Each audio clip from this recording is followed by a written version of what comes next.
Welcome to the HCI family of podcasts. We're your source for personal, professional, and organizational growth and development. We share our own original research, explore industry trends, and interview executives and thought leaders from across the globe. Join us for practitioner-oriented content around all things leadership, HR, talent management, organizational development, and change management. Maximize your personal and organizational potential with the HCI family of podcasts.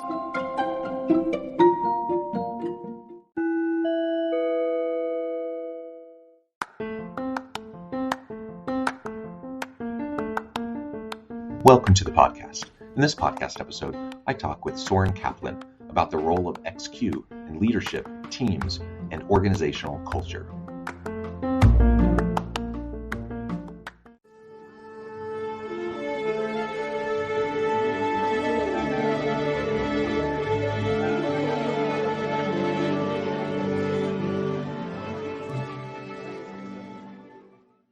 Soren Kaplan, welcome to the conversation today. Nice to be here, John. It is a pleasure to be with you. You're joining us from the Seattle area. I'm south of Salt Lake City in Utah. And today we're going to be talking about experiential intelligence, or XQ. We're going to explore what that really means and then talk about it in relation to leadership teams and developing a strong, healthy organizational culture. As we get started, I wanted to share Soren's bio with everybody. Soren Kaplan has been named one of the world's top management experts and consultants by Thinkers 50 and Business Insider. He is a columnist for both Inc. magazine and Psychology Today, where he focuses on how to build high-performing, resilient, and innovative teams and organizational cultures. That's just a snippet. I could go on and on, but I'm going to pause there. Anything you would like to highlight by way of your background, personal context before we dive on in? Only that I have worked globally around the world with tens of thousands of leaders, trying to understand what allows for disruptive leadership in terms of disrupting yourself so you can disrupt the market from a business angle. And then on the personal side, I've had the professional experiences, but I've also, had a lot of personal experiences that have kind of led me to write the book that I just wrote and identify how important experience itself is in becoming that third leg of the intelligence stool that we'll talk about. Yeah, well, great. And why don't we begin there? And you just mentioned the three legs of the intelligence stool. We often talk about IQ, EQ. What exactly do you mean by experiential intelligence? Why is it important? And how does it complement IQ and EQ? We've known for a long time IQ is important, and we have tests to measure it. Then we learned emotional intelligence, or EQ, is important, which basically means being in touch with our own emotions and the emotions of other people. And in today's world where things are changing faster than ever, you have technology disruption, you have artificial intelligence, you've got a whole host of changes happening around us. Intellect and emotions aren't sufficient. We need to understand how have the experiences that we've had growing up and in life and in business shaped us and given us assets that might be hidden, and also be able to see other people's assets, experiences that they might not necessarily be able to articulate, but that really fundamental to success. And that's really what experiential intelligence is all about. Yeah, so tapping into our past experience, understanding our experience and the experiences of others, helping everyone. I mean, as you're saying that, I'm thinking, oh, that kind of sounds like therapy. You go, you sit on the couch, you talk to somebody, and they help you unpack stuff from your past that maybe you haven't really spent time reflecting on. I guess my question then would be, outside of something like therapy, which I think probably most people can utilize to good effect. How would people go about developing this XQ awareness and ability? What's some of those first steps? Yeah, it's a great question. So let me just make this clear what we're talking about. So John, how did you learn to ride a bike? Did you read the manual? No, I think I hopped on and I tried. There you go. So, when we learn to ride a bike, typically, we might get help from someone. We might have training wheels. We'll be wobbly. Then maybe we'll take off a training wheel. We might fall over a little bit, and then we really figure it out. So let's unpack that for a second. So we learn the nuts and bolts of it. We learn how to steer and how to brake. And then perhaps as we get better, we get higher order abilities like how do we ride defensively in traffic, or how do we anticipate bumps in the road in the future? Now, those are higher order abilities we get. And then there's the mindsets around it. Well, what is a bike? Is it just transportation? Or is it about adventure? Or is it about socializing? How we decide to look at a bike in relation to ourselves is also important in terms of what we do with it. So you've got mindsets, higher order abilities, and just base skills and knowledge. And those are the three elements of experiential intelligence. Now, you talked about kind of going deep. So let's go deep for a second. I can learn how to ride a bike and I can just do it. And I can decide, oh, this is just for transportation. And that can all be conscious. However, let's say I'm riding a bike and I fall over in front of my friends when I'm younger and I'm embarrassed, or I get hurt. Bike riding can become a threat to me, or it can become a source of a reminder of the shame I had in front of my friends. And then I might shy away from even wanting to ride a bike. And so there are these mindsets that can get in the way potentially based on our experiences as an inhibitor of great leadership, of innovation, of teamwork, of risk-taking, or we can be more conscious of what went into those experiences so we can either overcome the limiters or really lean into and leverage those strengths that we gained from whatever those experiences are, just like riding a bike. And right now I have 4 teenage daughters, and I have one that, has been working on her permit and just got her license. And so we're past the bike riding stage, but we're to, those higher order skills like you're talking about, versus, when I first take my daughter to the parking lot after she gets her permit and starts, I just start to do the very basic things, very much relevant to what you were just describing.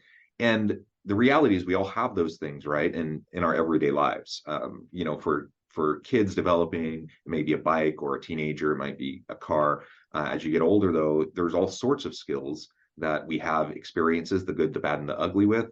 And how we make sense of those and leverage them will make a big difference in how effective and productive we're going to be moving forward. Yeah, and we'll tie this into business and organizations and leadership, but even as a parent or as a coach or as a teacher, if we're aware that those experiences that those we're supporting are impacting them at those three different levels all the time, we can help people understand how did this experience impact me? Yeah. How do I process it? Do I look at this as a threat in the future, or do I look at this as something I learned and gained some assets from? And how do I then leverage that in the future? And so a lot of it's about framing, a lot of it's about processing in real time so that we can, use whatever those experiences are as a springboard for where we want to go, rather than something to overcome through therapy or something else down the line. And so part of this is, if I'm individually trying to leverage my experience or help others around me on my team to do the same, it requires a good amount of self-reflective practice, right? To be able to consider. I'm wondering, from your experience, from your research and working with, industry professionals from around the world, what are some of those best practices in developing that kind of self-reflective mindset and toolkit? So that we can leverage these experiences. Yeah, there's a lot of research around mindsets, around how trauma works, and I'm not going to kind of go into that right now, but I'll give you a quick example because it's pretty simple. I worked with a Fortune 1000 company, brought a team together that post-COVID hadn't worked a lot together, and it was a lot of new players on the team. So we did a simple exercise. We basically had people come into the room ready to share. Here are 3 experiences that really shaped me and gave me some assets that I can now contribute to this team moving forward. And we didn't say it had to be work oriented. And a lot of people were bringing in things that were just about their life experience, places, they had lived internationally, or they had, gone on some kind of a trip, or they had, learned something from a mentor that, outside of work. And the incredible level of vulnerable depth of sharing surfaced these competencies and capabilities and skills and mindsets of this team that people wouldn't have known otherwise if they had just gotten together and, kind of at a surface level just said, what's on my resume that I'm going to contribute. And so that was just a very simple example. And this team then used those key competencies and then said, how do we execute on our strategy this year? So it was very tangible. Another quick example from a leadership angle. I've worked with someone who she was the internet. She received the top 40 Chief Marketing Officer award from Forbes magazine for her work as head of marketing at Hershey. And I asked her, I said, we talked about experiential intelligence, and I said, give me an example of something that led you to this great success outside of going to business school and your work experience. And she said, oh, that's easy. I play the violin. And I said, well, what do you mean? And she said basically that she had to learn to play in an orchestra. She had to have intense focus and get really good herself, but know when to step in and step back in her orchestra. And she also had to write, she was a composer, so she was creative and wrote music. And she said those are the same skills as a leader at Hershey running international business that she needed to step in and then step back and let teams run with things. She needed to have intense focus and make sure the execution was there, but they also had to be creative and come up with new products for the international market that were different from the US. And so she was able to, at least this individual leader had a line of sight to those personal experiences and the skills and mindsets they developed, and then how they translate to leadership. And then we talked about how she can then find that in her team members also, and how to uncover that, because not everybody comes to the table with a real solid awareness of the experiences they've had outside of work and how they can contribute inside of work. Well, and as you were describing that leader's experience, I'm thinking this is just further indication to me that we spend far too much time, in organizations thinking about someone's educational pedigree or someone's, where they've kind of moved up the hierarchy in a particular set of roles, or a certain career path. Like if we can learn to leverage experience better, there can be so many potential pathways to future leadership opportunities, because we can recognize when someone has the skill sets, the mindsets that are going to help them to be successful, whether they have, all the experience that someone else has in sales specifically, or in, name the function, right? Now, there are technical skills you need to develop to be successful in a lot of different types of positions, but a lot of times there's transferable skill sets that come from the experiences that we have. And I think often we shortchange them when we're considering people for potential leadership positions. And there's huge implications for recruiting and talent management and leadership development and staffing your innovation teams. And there's giant implications for that. And then you look at what you just said, and then the trajectory of what people, and this is, I think, in part because of the pandemic and COVID, a lot of younger people under 30 no longer see a college degree as that, kind of tried and true lever for success. It's less than 50% see it as extremely important anymore.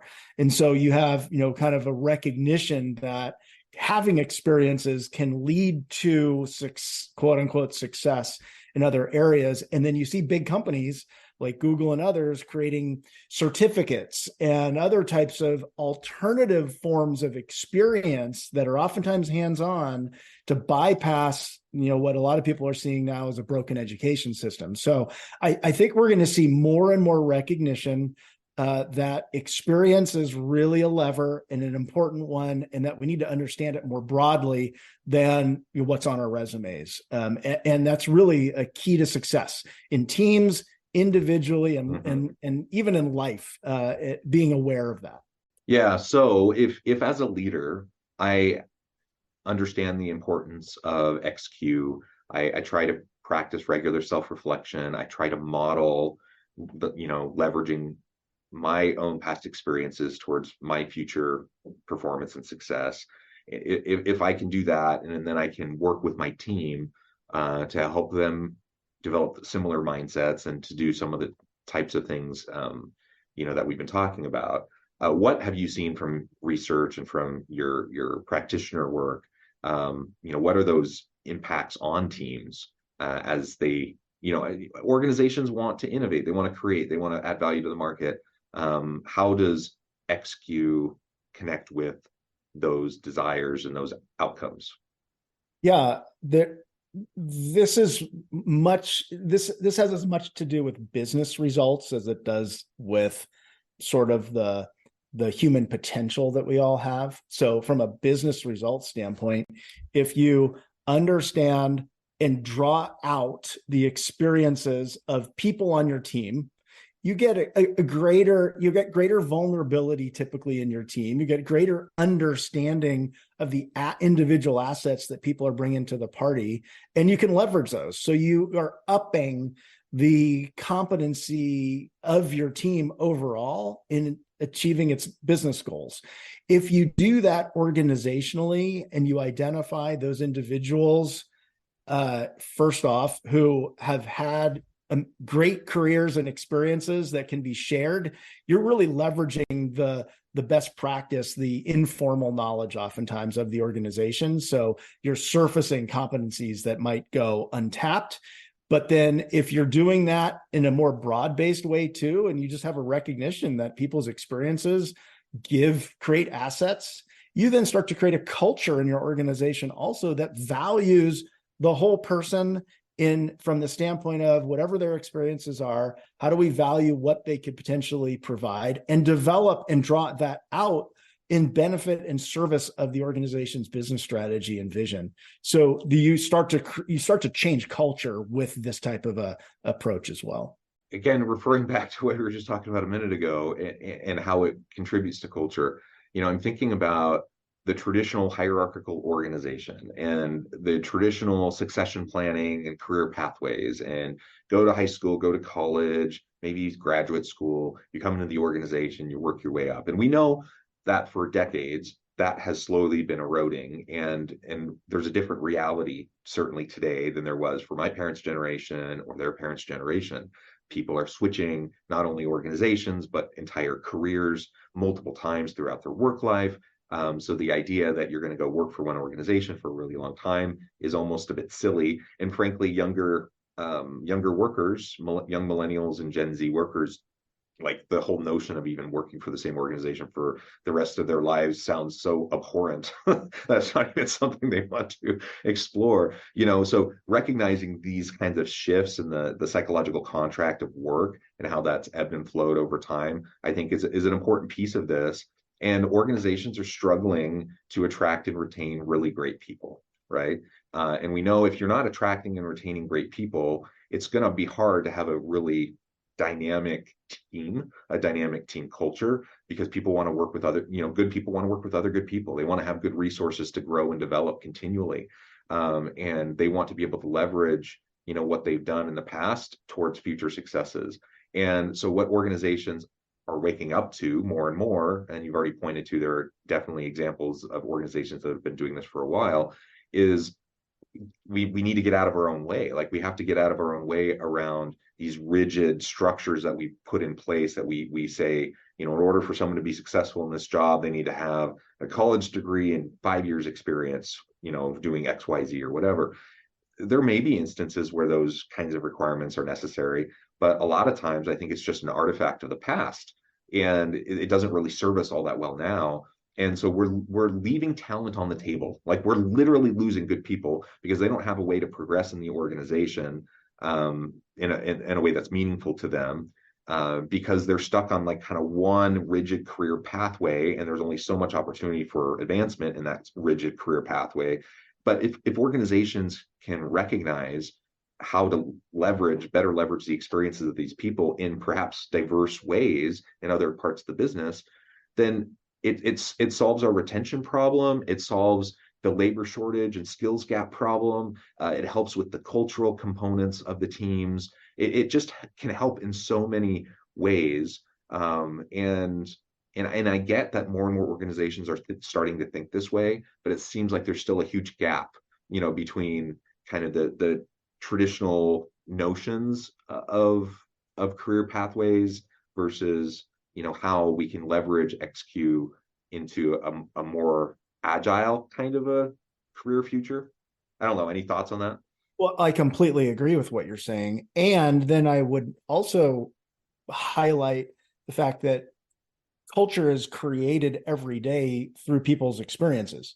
Yeah, Meaning, if we want to change our culture to more agile, to more innovation, we can create experiences intentionally to shape culture and give people whole new mindsets, abilities, and skill sets. And so, just two quick examples. I've been doing some leadership development work with NBC Universal as well as Ascension Health, who bring their high potential leaders through a development program, but it's applied. It's basically taking real business challenges around technology and the market and changing customers and consumers and healthcare issues and whatever it may be, and saying, we want you to go out and in an agile way give yourselves experiences based on design thinking or innovation or product yeah, development that forces a whole new kind of way of being in an organization, because you have to drive innovation, and that's usually not like second nature to a lot of people who've been operators for a long time.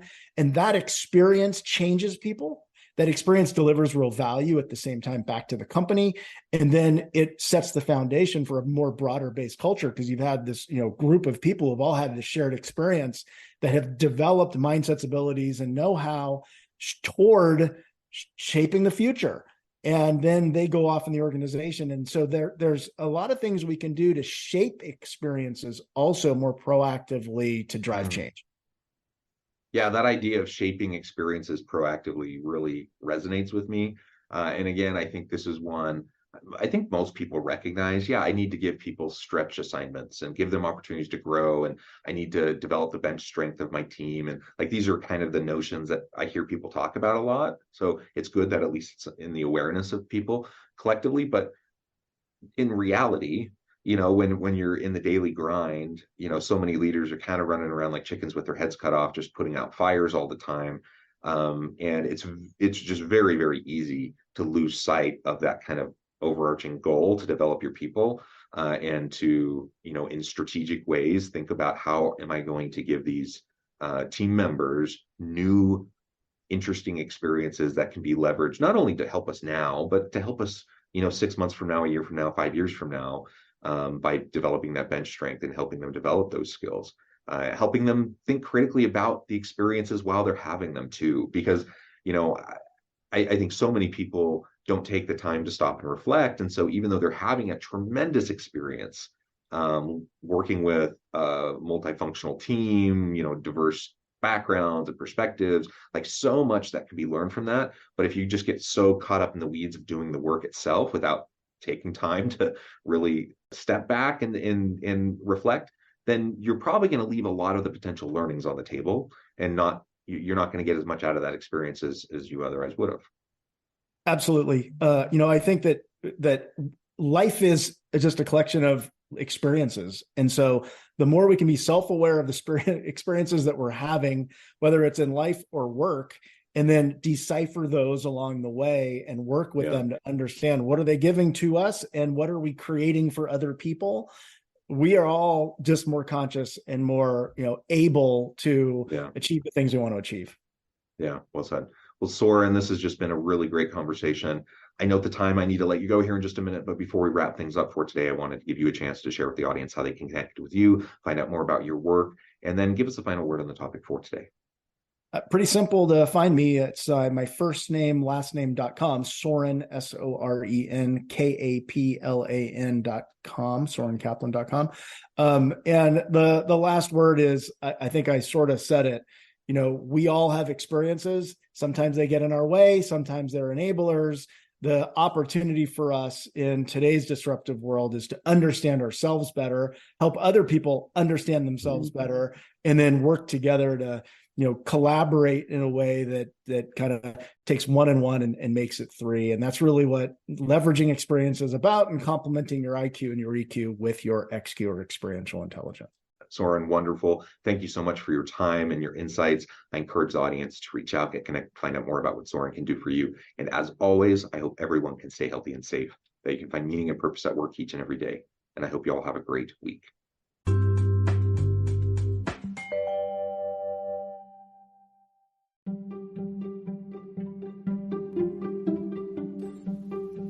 Thanks for joining us for this episode of the podcast. We hope you stay healthy and safe, and please join us again soon.